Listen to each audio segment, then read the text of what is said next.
Assalamualaikum warahmatullahi wabarakatuh.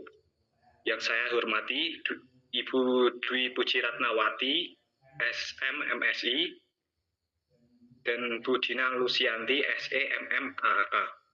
Di sini kami dari kelompok 8 akan mempresentasikan mengenai proposal studi kelayakan bisnis Salaka Kortekti. Sebelumnya perkenalkan nama dari kelompok 8. Yang pertama ada saya sendiri, Yoga Tansyah, dengan NIM 183. Yang kedua Hirma Putri Khairunisa dengan NIM 284. Yang ketiga Ananda Aprilia dengan NIM 287. Dan yang terakhir Evi Restiani dengan NIM 293. Yang pertama mengenai aspek pasar dan pemasaran. Pasar saat ini produk berbahan dasar kulit salak seperti Salaka Kortekti masih berada pada tahap awal penetrasi pasar.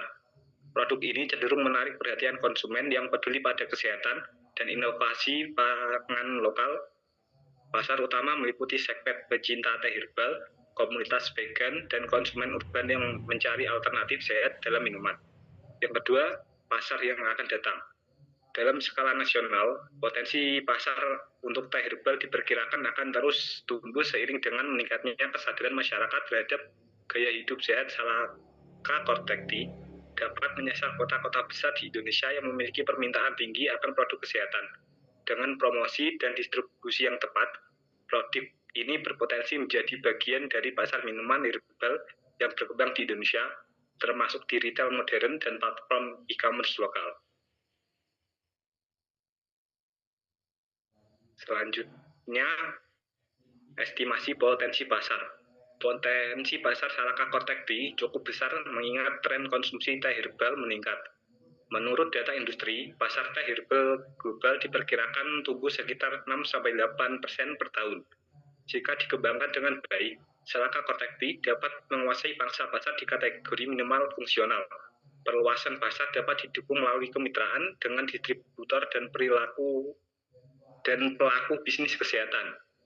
Yang keempat, segmentasi. Yang pertama ada demografis, menargetkan orang dewasa berusia 30 tahun ke atas, terutama yang peduli dengan kesehatan mereka dan berisiko terkena diabetes. Jenis kelamin, baik pria maupun wanita yang mencari alternatif sehat untuk mengelola kadar gula darah.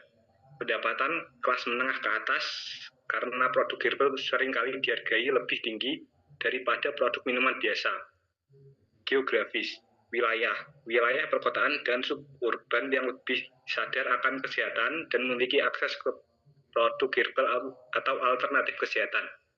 Psikografis, orang yang memilih gaya hidup sehat memiliki kesadaran tinggi akan kesehatan serta terbiasa mengonsumsi produk alami. Perilaku, kesadaran akan kesehatan, segmen yang sadar akan kesehatan terutama yang mencari cara alami untuk mengontrol kadar gula darah dan menjaga kebugaran. Selanjutnya akan dipresentasikan oleh teman saya. Yang kelima ada targeting, yaitu penderita diabetes atau pradiabetes, segmen utama yang paling membutuhkan teh yang dapat membantu mengontrol kadar gula darah. Orang dengan gaya hidup sehat yang ingin mengonsumsi produk alami untuk mencegah penyakit dan menjaga kesehatan.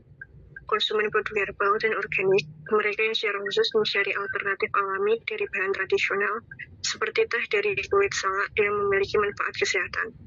Selanjutnya ada positioning. Salaka Kortekti diposisikan sebagai teh herbal premium yang menggabungkan manfaat kesehatan dengan cita rasa alami dari kulit salak. Ditargetkan untuk konsumen yang peduli pada kesehatan dan lingkungan. Produk ini menawarkan keunikan berupa rasa eksotis dan kandungan antioksidan tinggi, menjadikan pilihan menarik bagi mereka yang mencari minuman sehat dan alami. Untuk aspek teknis dan teknologi, untuk lokasi produk akan berada di Kudus dengan pertimbangan kedekatan dengan pusat distribusi bahan baku dari Semarang. Lokasi ini strategis karena dekat dengan jalur distribusi dan memiliki infrastruktur yang memadai. Selanjutnya, luas produk. Berdasarkan kapasitas produksi dan kebutuhan peralatan, estimasi luas area produksi adalah sekitar 100-150 meter persegi. Area ini akan mencakup ruang produksi sekitar 60-80 meter persegi, mencakup tempat pembersihan, pengeringan, pengolahan, dan memasak. Ruang penyimpanan 20-30 meter persegi untuk menyimpan bahan baku dan produk jadi. Ruang administrasi dan fasilitas pendukung 20-40 meter persegi.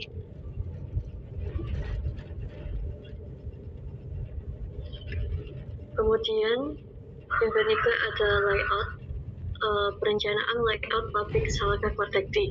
Nomor 1, jalan sampai akses utama bagi distributor untuk membawa bahan baku berupa kulit salak ke pabrik.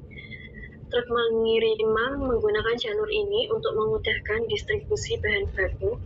Nomor 2, pintu karyawan dan gudang bahan baku. Area ini digunakan untuk keluar masuk karyawan serta sebagai tempat penyimpanan bahan baku sebelum diproses. Pintu ini menyediakan akses langsung untuk karyawan dan mengamankan bahan baku di dalam gudang. Nomor 3, tempat produksi, area di mana proses pembuatan teh dari kulit salak berlangsung. Di sini, bahan baku diproses melalui berbagai tahapan produksi hingga menjadi produk setengah jadi. Nomor 4, tempat penyimpanan produk jadi. Setelah diproduksi, produk yang sudah jadi disimpan di area ini sebelum didistribusikan ke pelanggan.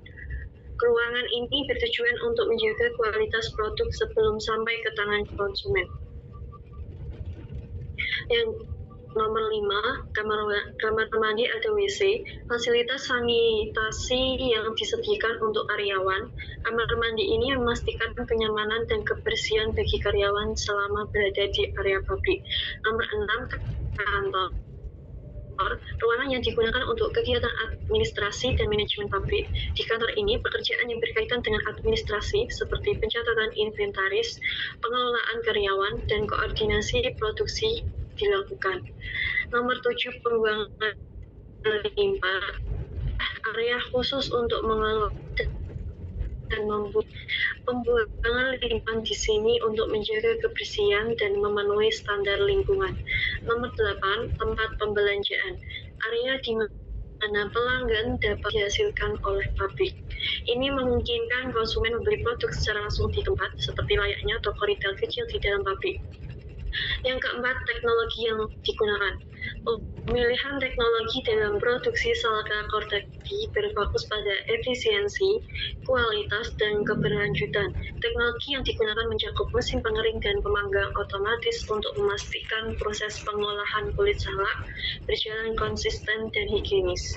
Selain itu, mesin pengemas otomatis digunakan untuk menjaga kualitas dan kebersihan produk hingga sampai ke konsumen. Teknologi ramah lingkungan diprioritaskan guna mengurangi limbah dan dampak negatif. Selanjutnya ada aspek ekonomi dan lingkungan. Yang pertama ada manfaat ekonomi. Secara ekonomi, usaha pendapatan daerah dan mengoptimalkan pemanfaatan limbah kulit salak sebagai bahan baku. Dengan demikian, sektor pertanian salak mendapat nilai tambah dan peluang usaha baru tercipta baik di hulu maupun hilir rantai pasok. Yang kedua ada manfaat SOS. Dari segi sosial, usaha ini mendorong pemberdayaan masyarakat sekitar melalui penciptaan lapangan kerja. Proses produksi dan distribusi membutuhkan tenaga kerja lokal, sehingga membantu mengurangi tingkat masyarakat. Yang ketiga ada manfaat budaya. Salaka Kortekti turut melestarikan dan memperkenalkan potensi lokal ke tingkat nasional. Produk ini mampu memperkuat identitas daerah Kudus sebagai pusat inovasi berbasis kearifan lokal, khususnya dalam memanfaatkan kekayaan alam untuk menciptakan produk bernilai tinggi. Yang keempat ada penanganan limbah. Salaka Kortekti berkomitmen dalam pengelolaan limbah yang ramah lingkungan. Limbah organik diolah menjadi kompos yang bermanfaat bagi pertanian, sementara limbah cair diproses dengan teknologi filtrasi untuk menjaga pencemaran. Angka ini memastikan bahwa operasional perusahaan berjalan sesuai prinsip keberlanjutan, menjaga keseimbangan ekosistem. Selanjutnya akan dijelaskan oleh teman saya.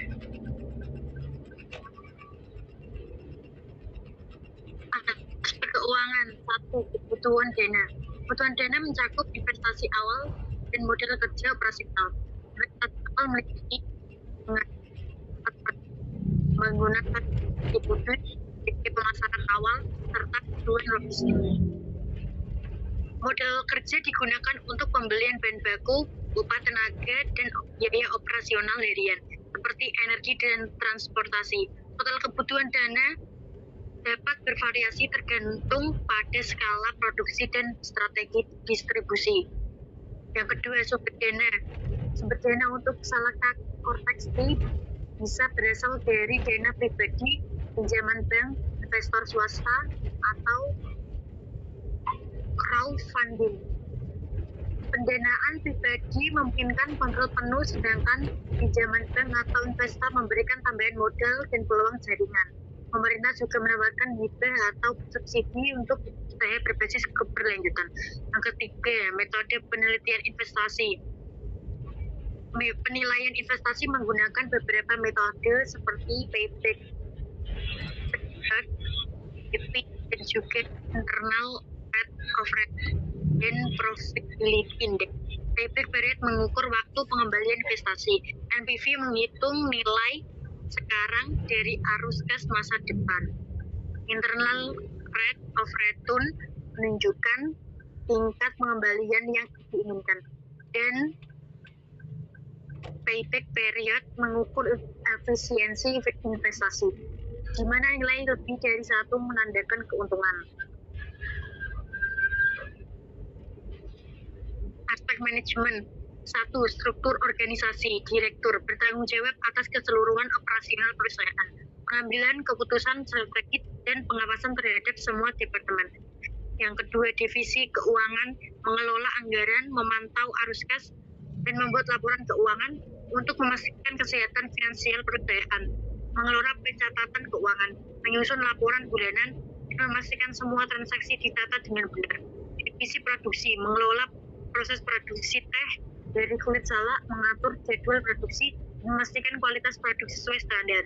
Divisi pemasaran, merencanakan dan melaksanakan strategi pemasaran, mengawasi promosi produk, dan menganalisis pasar untuk meningkatkan penjualan, melakukan riset pasar, berinteraksi dengan pelanggan.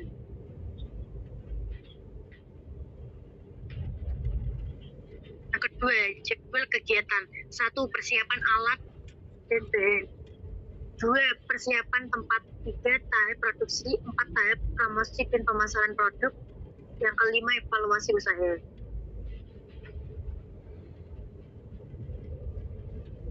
Aspek yuridis bentuk perusahaan. Salaka Cortex dapat didirikan sebagai perusahaan berbadan hukum seperti perseroan terbatas atau PT, yang merupakan bentuk badan usaha yang umum dan memungkinkan pemisahan antara aset dan pribadi dan perusahaan. Dalam bentuk PT, pemilik atau pendiri memiliki tanggung jawab terbatas sehingga risiko pribadi terkait dengan operasional perusahaan menjadi minim. Sebagai entitas bisnis, PT juga memudahkan perusahaan dalam memperoleh izin usaha, mengakses pendanaan eksternal, serta melindungi nama dan merek dagang. Perusahaan ini akan bergerak di sektor makanan dan minuman, khususnya teh berbahan dasar kulit salak yang memiliki potensi besar karena manfaatannya yang belum banyak dieksplorasi. Salaka Cortex T akan berfokus pada produksi teh sehat yang bernilai tambah, serta menawarkan inovasi di pasar minuman dengan pendekatan ramah lingkungan, menggunakan bahan baku lokal yang berkelanjutan. Sekian presentasi dari kelompok kami. Apabila ada salah kata, mohon dimaafkan. Wassalamualaikum warahmatullahi wabarakatuh. Kita siapkan kulit salak yang sudah di oven. Selanjutnya kita masukkan kulit salak yang sudah di oven ke blender.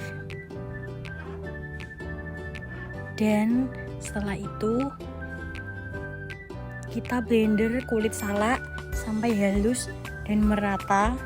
Kemudian kita masukkan kulit salak yang sudah di blender tadi ke dalam kantong teh satu persatu. Siapkan bahan yang akan disajikan, yaitu air panas yang akan dicampurkan dengan madu 1 saset. Setelah itu kita aduk-aduk secara merata. Setelah itu kita masukkan teh kulit salak ke dalam air panas yang sudah dicampur dengan madu sampai teh tercampur dengan merata. Teh kulit salak siap untuk disajikan dan diminum. Selamat menikmati.